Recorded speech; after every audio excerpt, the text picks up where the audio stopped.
आज जिस एनिमे की बात करने वाले हैं वो काफी अच्छा चाइनीज एनिमे है, जो कि काफी अच्छा है और आपने ये आज से पहले कभी नहीं देखा होगा, इसलिए वीडियो को पूरा देखना। और अगर आपको ये एनिमे अच्छा लगे तो कमेंट करके जरूर बताना। चलो वीडियो शुरू करते हैं।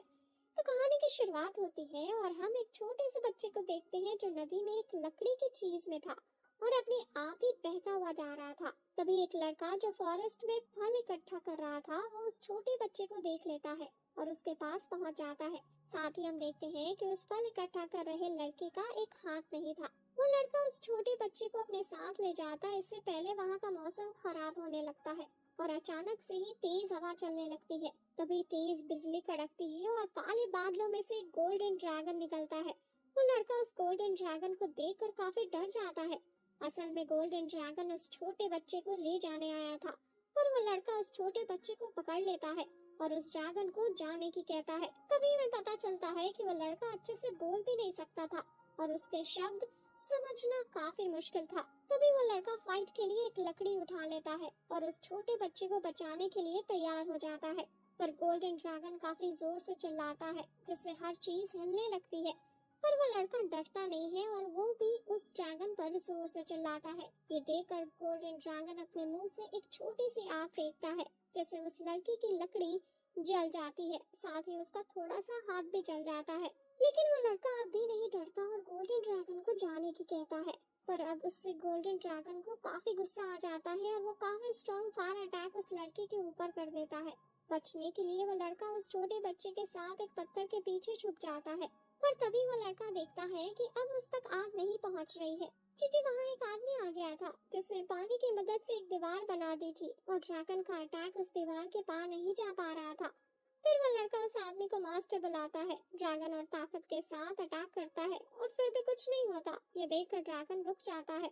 इससे वो ड्रैगन गुस्से में आ जाता है और मास्टर को चारों तरफ से पकड़ने की कोशिश करता है। पर तभी मास्टर एक शब्द बोलते हैं जिससे वो ड्रैगन काफी डर जाता है और वहाँ से भाग जाता है। फिर हम देखते हैं कि वो काले बादल उसी गोल्डन ड्रैगन के साथ चले जाते हैं और वो लड़का अपने मास्टर को देखकर काफी खुश था। फिर मास्टर उस लड़के का नाम यूरेन लेते हैं और वापस घर चलने की कहते हैं।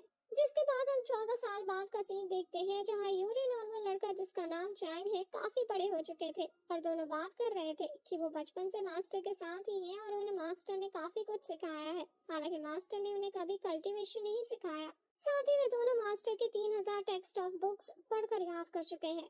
फिर कुछ देर बाद यूरेन और चैंग दोनों साथ होते हैं। तभी एक पंछी उनके मास्टर के लिए एक मैसेज लेकर आता है। उस लेटर को पढ़ने के बाद मास्टर चैंग और यूरेन दोनों को अपने पास बुलाते हैं। फिर मास्टर उन्हें बताते हैं कि काफी टाइम पहले उन्होंने किसी की जान बचाई थी। जिसकी उन्होंने जान बचाई थी उसने मास्टर से वादा किया था कि वो अपने पोती की शादी मास्टर के किसी भी एक स्टूडेंट से कराएगा। साथ ही मास्टर कहते हैं कि अब शादी का टाइम आ चुका है। पर मास्टर बताते हैं कि उन दोनों में से किसी एक को शादी के लिए जाना होगा। फिर मास्टर चैंग से कहते हैं कि आज से शुरुंग उसकी फियांसे है। ये सुनकर चैंग थोड़ा हैरान तो होता है, पर फिर मास्टर उसे बताते हैं कि यही उसकी किस्मत में लिखा है, इसलिए उसे इसे एक्सेप्ट करना चाहिए। तभी वो पंछी उस लेटर को चैंग को दे देता है और चैंग भी बिना किसी शिकायत के उसे एक्सेप्ट कर लेता है। फिर मास्टर उस पंछी को चैंग की शादी की डिटेल्स दे देते हैं। फिर वो पंछी उन्हें लेकर उड़ जाता है। फिर मास्टर यूरेन और चैंग को अपने साथ चलने को कहते हैं और उन दोनों से पूछते हैं कि क्या उन्होंने इस लाइब्रेरी में रखी सारी बुक्स को पढ़कर याद कर लिया है। दोनों ही इस पर हाँ करते हैं। फिर मास्टर एक स्क्रॉल को निकालते हैं और यूरेन और चैंग को बैठने की कहते हैं। मास्टर बताते हैं कि वो 3000वां स्क्रॉल है और मास्टर बताते हैं कि वो 3000वां स्क्रॉल है और मास्टर उन्हें उस स्क्रॉल को पढ़ने की कहते हैं। पर दोनों ही उस स्क्रॉल को पढ़ नहीं पाते। पर मास्टर उन्हें बताते हैं कि यहाँ रखी सारी जानकारी हेवन और अर्थ की मिस्ट्री है और आज तक कोई भी ये सारा पढ़ नहीं सका है।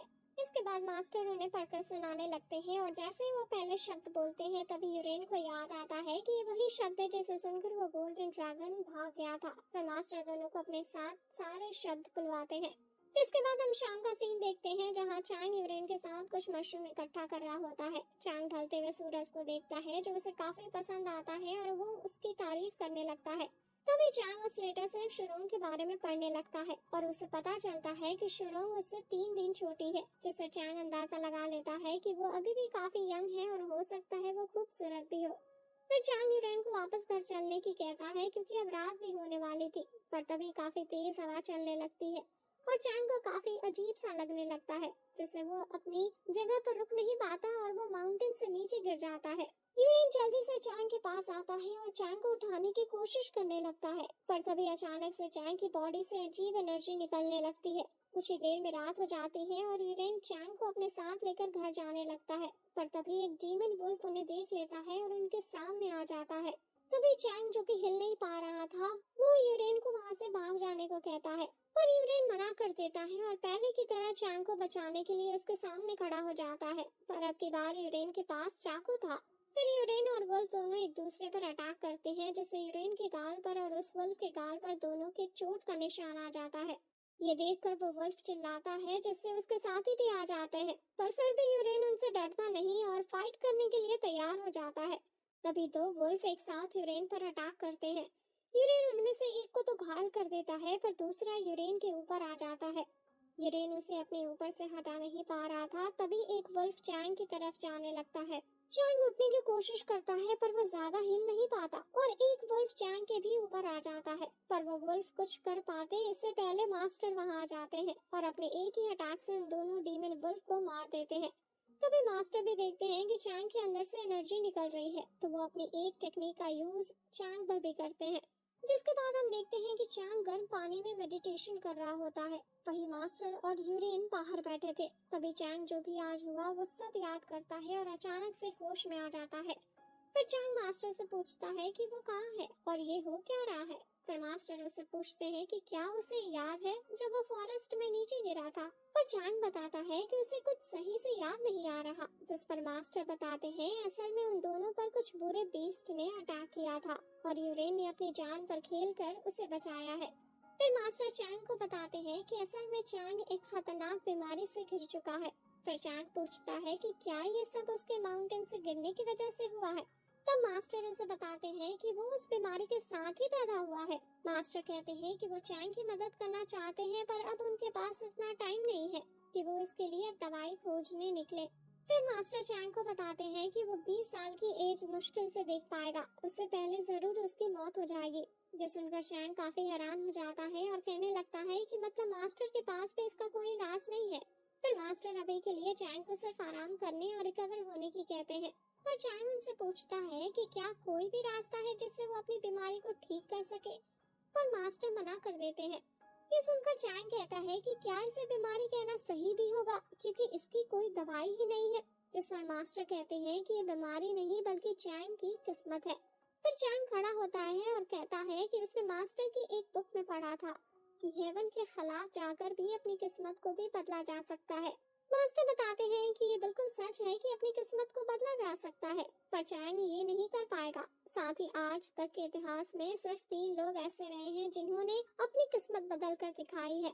चैंग कहता है कि वो तीनों काफी ज्यादा अमेजिंग रहे होंगे, पर अगर वो कर सकते हैं तो चैंग कहता है कि वो एक बार ट्राई तो कर ही सकता है। फिर चैंग कहता है कि उसने डिसाइड कर लिया है वो कैपिटल जाएगा और अपनी किस्मत बदलेगा, क्योंकि वो बिना कोशिश करे मरना नहीं चाहता है और साथ ही चैंग जीना चाहता है। फिर मास्टर कहते हैं कि और भी कई लोगों ने इससे पहले अपनी किस्मत बदलने की कोशिश की थी, पर आखिर में वो किसी मुसीबत में ही फंस गए। उसके बाद से मास्टर कहते हैं कि जरूर चैंग के साथ भी ऐसा ही कुछ होगा। फिर कहते हैं कि चैंग के लिए गए हर फैसले मास्टर को ही डिस्क्राइब करेंगे, इसलिए वो नहीं चाहते कि चैंग के साथ कुछ भी बुरा हो। इसलिए मास्टर चैंग को फॉरेस्ट में ही रहने को कहते हैं और साथ ही चैंग को बिना उसकी परमिशन के कहीं भी जाने से मना कर देते हैं। फिर मास्टर यूरेन से चैंग को उसके कमरे में ले जाने को कहते हैं, जिससे वो आराम कर सके। उसी रात मास्टर चैंग को उसके कमरे में सोता हुआ देखते हैं और यूरेन से बताते हैं कि वो कुछ हर्ब्स इकट्ठा करने जा रहे हैं, जब तक यूरेन चैंग का अच्छे से ख्याल रखे। पर तभी हम देखते हैं कि चैंग उठा होता है और वो मास्टर की बातें सुन रहा होता है। तभी चैंग उठता है और मन में कहता है कि वो पहले ही जाने का डिसाइड कर चुका है। तभी यूरेन चैंग के पास आता है और उसका कुछ सामान उसे दे देता है। फिर यूरेन चैंग को जाने की कहता है और अपनी स्वॉर्ड भी दे देता है। ये देखकर चैंग काफी खुश होता है और यूरेन को थैंक्स करता है। नेक्स्ट डे चैंग उस जगह से निकल जाता है, पर बाहर जाते ही चैंग के नीचे एक मैजिकल सर्कल बनता है, जिससे चैंग किसी दूसरी जगह पर टेलीपोर्ट हो जाता है। फिर चैंग चिल्लाकर पूछता है कि क्या ये मास्टर आपने किया है, तभी एक आवाज आती है जो उसे कहती है कि उन्होंने उसे बाहर जाने को मना किया था। पर फिर चैंग कहता है कि वो अपनी किस्मत बदलने तो जा ही सकता है और ये उसका हक है। फिर मास्टर उसे कहते हैं कि वो जगह उसकी ही स्पिरिट से बनी है। फिर मास्टर एक लास्ट बार चैंग से पूछते हैं कि क्या उसने जाने का फैसला कर लिया है, जिस पर चैंग हाँ करता है और फिर मास्टर उसे ठीक है कहकर शांत हो जाते हैं। तभी जमीन फटने लगती है और चैंग गिरने से बचता है और जमीन से एक महल निकलता है और तभी दो पुतले भी जिंदा हो जाते हैं। फिर मास्टर चैंग से कहते हैं कि जिस रास्ते पर वो जाने वाला है वो काफी मुश्किल है और वहाँ जाने के बाद उसे इतने बुरे लोग मिलने वाले हैं जो उसके साथ साथ उसकी इच्छा को भी खत्म कर देंगे। फिर मास्टर वापस चैंग से पूछते हैं कि क्या अब भी वो जाना चाहेगा। तभी वो दोनों पुतले चैंग पर अटैक करने आने लगते हैं, पर फिर भी चैंग उनसे डरता नहीं और वहीं खड़ा रहता है। फिर चैंग कहता है कि आज से उसकी जिंदगी का एक ही मकसद है कि वो हेवन तक पहुंचकर रहेगा। साथ ही वो दोनों पुतले चैंग के काफी पास तक पहुंच चुके थे, पर तभी चैंग में से काफी तेज एनर्जी निकलती है जिससे वो पुतले मिट्टी के बन जाते हैं और टूट जाते हैं। साथ ही वो महल भी गिर जाता है। तभी काफी सारी मिट्टी चैंग की तरफ आती है और वो वापस नॉर्मल वर्ल्ड में आ जाता है। तभी चैंग नींद से उठता है और अपने सामने अपने मास्टर को देखता है।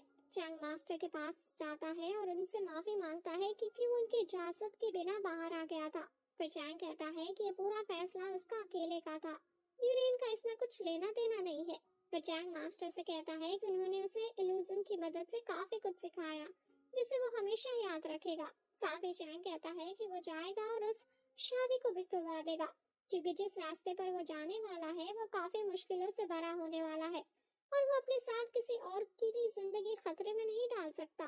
फिर मास्टर चैंग से कहते हैं कि वो अब सीधा कैपिटल जा सकता है और अगर वो 6 ट्रायल्स में पास हो गया और हेलेनली बुक में एंटर हो गया तो चैंग के पास अपॉर्चुनिटी होगी हेवनली बुक को पढ़ने की। और ये भी सच है कि चैंग उस बुक में अपने ठीक होने का तरीका भी ढूंढ सकता है।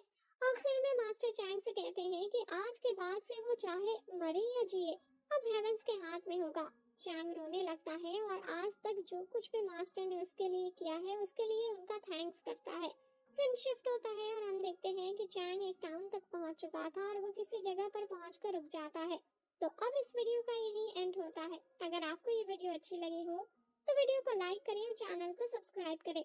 साथ ही कमेंट करके जरूर बताएं कि हमें इस सीरीज के आगे का एपिसोड भी लाना चाहिए या नहीं। बाकी यहाँ तक देखने के लिए आपका बहुत बहुत शुक्रिया।